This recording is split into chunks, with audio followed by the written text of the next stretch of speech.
Les amis, bienvenue dans cette vidéo. On va voir ensemble comment atteindre son objectif physique à coup sûr, de manière prévisible, prédictible dans le milieu du fitness. Et on va voir tout ça ensemble dans cette vidéo. Encore une fois, full valeur, full contenu. J'espère que vous appréciez ce type de vidéo qui a pour but d'apprécier le fond et non la forme. Donc, comment atteindre son objectif physique? Bien sûr, ça dépend de chacun.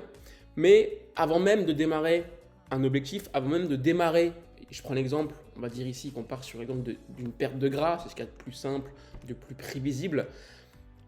Avant même de se fixer un objectif, déjà il faut comprendre c'est quoi votre why. Pourquoi? Quelle est votre vision par rapport à votre perte de poids? Quelqu'un qui veut perdre 5 kilos n'aura pas la même vision, le même objectif que celui qui va perdre 20 kilos. C'est quoi votre pourquoi? Pourquoi vous voulez perdre du gras finalement? Pourquoi vous voulez changer? Pourquoi vous voulez prendre du muscle? Pourquoi vous voulez vous développer? C'est hyper important. Je vais vous donner un petit peu mon exemple. Peut-être que ça peut aussi éventuellement vous inspirer.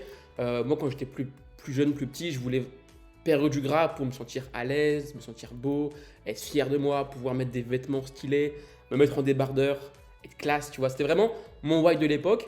Parce que quand tu as un pourquoi qui est suffisamment important, ça peut être n'importe quoi, jouer avec tes enfants, améliorer ta santé, être plus confiant dans tes relations perso, peu importe. Quand tu as un why puissant, ce qui se passe, c'est que tu ne vas pas abandonner. Et la seule manière d'échouer, c'est quand quelqu'un abandonne son objectif. Donc avant même de déclarer un objectif physique, trouvez un why puissant.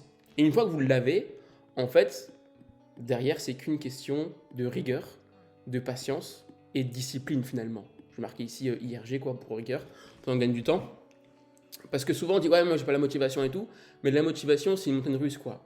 Ça va, ça vient, il y a des hauts, il y a des bas. Le lundi, on se lève le matin, on est hyper hype, on est chaud bouillant, et le mercredi on se lève, on est complètement down. Et souvent dans ces moments down, bah, en fait on mange McDo, on mange salement, on bouge pas, on fait pas de musculation, on fait rien, et du coup bah on dit putain ça marche pas. Mais il faut pas être motivé. Finalement, il faut avoir un why puissant.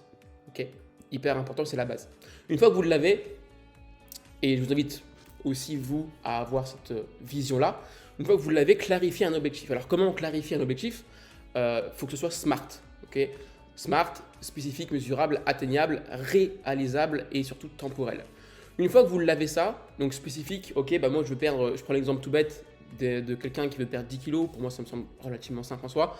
Donc quelqu'un qui veut perdre 10 kilos, il va avoir un objectif spécifique. Ok, 10 kilos, c'est son objectif.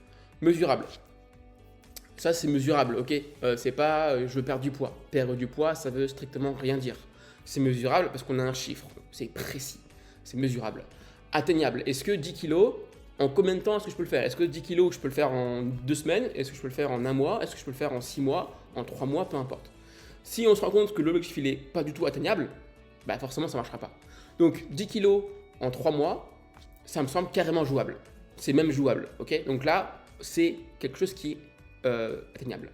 Est-ce que c'est réalisable? Est-ce que par rapport à à mon histoire, est-ce que par rapport à mon mode de vie actuel, est-ce que par rapport à mon ambition, est-ce que par rapport à l'énergie et au temps que j'ai à disposition, est-ce que l'objectif que je me fixe, est-ce qu'il est réalisable? Quelqu'un qui veut perdre 10 kilos, mais au final, il travaille 56 heures par semaine, il a une vie de couple, il peut faire 0 séance de sport, il peut pas manger du tout, enfin j'en sais rien. En fait, c'est pas du tout réalisable. Donc il faut mesurer un objectif qui est forcément réalisable par rapport à votre mode de vie, j'ai envie de dire. Et temporel, hyper important, ça revient un petit peu à ce qu'on se dit, est-ce que c'est mesurable, atteignable? Temporel, se fixer une deadline. Parce que beaucoup disent ouais, moi je veux perdre 10 kilos, je veux perdre du poids, etc. Et au final, on les retrouve 3 mois, 6 mois après, et ils n'ont toujours pas changé en fait. 6 mois après, les mecs sont toujours là, limite plus gros, entre guillemets, que ce qu'ils voulaient atteindre. Parce qu'ils ne sont pas fixés une deadline. Et c'est un point qui est hyper important, parce que quand tu te fixes une deadline, tu dis ok, 10 kilos, 3 mois, donc là on est, je sais pas, on est au mois de février, donc mars, avril, mai, fin mai, qu'est-ce que je fais? Il faut que j'arrive à perdre 10 kilos. Si fin mai, j'arrive pas à atteindre mes 10 kilos, je suis une merguez. Ok. Donc, temporel, c'est hyper important. Une fois que vous l'avez, bah, vous pouvez fixer un objectif par rapport à votre vision et à ce que vous voulez faire. Donc moi, je vous ai pris un exemple, je vais dézoomer un peu. Je vous ai pris un exemple, un mec lambda, ok, 90 kg, il fait de la musculation, il fait 3-4 séances de sport par semaine. Et son objectif, c'est de perdre 10 kg. Okay, donc il a vraiment cette vision-là d'arriver à perdre moins 10 kg. Moins 10 kg sur 3 mois, ça me semble jouable, réalisable. Et du coup, maintenant on a un objectif qui est clair, qui est spécifique, qui est mesurable. Bien sûr, 10 kg pour le cerveau, c'est compliqué. C'est quelque chose où il se dit, waouh, comment est-ce que je peux faire pour perdre 10 kg? Ça me semble inatteignable, c'est une montagne à gravir. Du coup, on va décomposer ça en micro-objectifs. Donc, ça, c'est ma courbe de 3 mois. Je vais diviser ça en 3 parties. Donc là, c'est premier mois, deuxième mois et troisième mois. Okay. Forcément, dans les mois, il y a 4 semaines. Donc, je vais diviser encore par 4 pour fractionner le tout. Tac. Ça fait donc 1 semaine, 2 semaines, 3 semaines, 4 semaines, que vous avez compris. Donc, en gros, je redivise la barre en 4. Et là, pareil, en 4. Et là, du coup, on se dit, OK. Ça veut dire quoi? Ça veut dire que dans le mois, il faut que j'arrive à perdre 3,3 kg. Si chaque mois, j'arrive à perdre 3,3 kg, ça veut dire qu'à la fin des 3 mois, je vais perdre 9,9 kg. Okay, on va dire 10 kg, quoi. Du coup, mon objectif, il est atteint, quoi. Donc, si, typiquement, chaque mois, je perds 3 kg, mon objectif, il est atteint. Maintenant, 3 kg dans le mois, c'est flou. Donc, du coup, encore une fois, on décompose ça à la semaine. Et du coup, on fait 3 kg divisé par 4. Ça fait en moyenne 800 grammes, quoi, on va dire.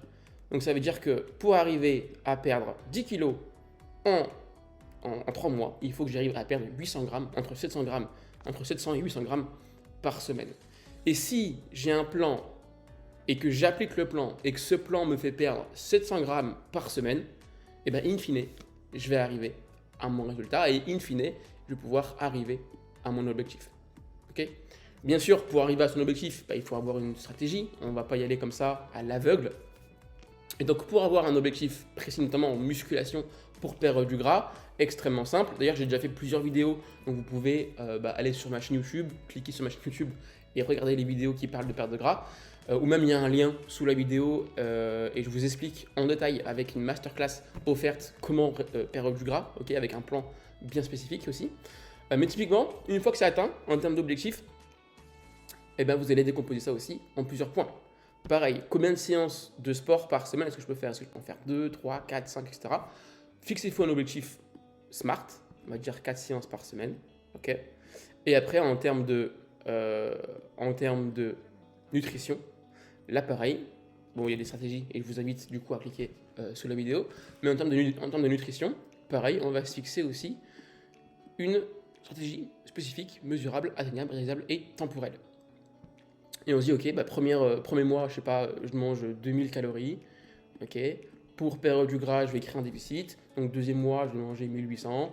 Bim. Et troisième mois, du coup, pour continuer, je vais manger 1600 calories. Bon, c'est pas comme ça concrètement qu'il faut faire, mais vous avez compris l'idée. Pour perdre du gras, il faut créer un déficit calorique et faire des séances de sport pour maintenir sa masse musculaire, voire même prendre du muscle. Et typiquement, si vous faites une perte de gras en diminuant vos macronutriments, en diminuant vos calories, en augmentant votre dépense calorique journalière, vous allez creuser un grand écart et du coup, vous allez pouvoir perdre du gras rapidement et surtout avec 4 séances de sport par semaine de par exemple 1 heure, ok, c'est l'objectif qu'on s'est fixé.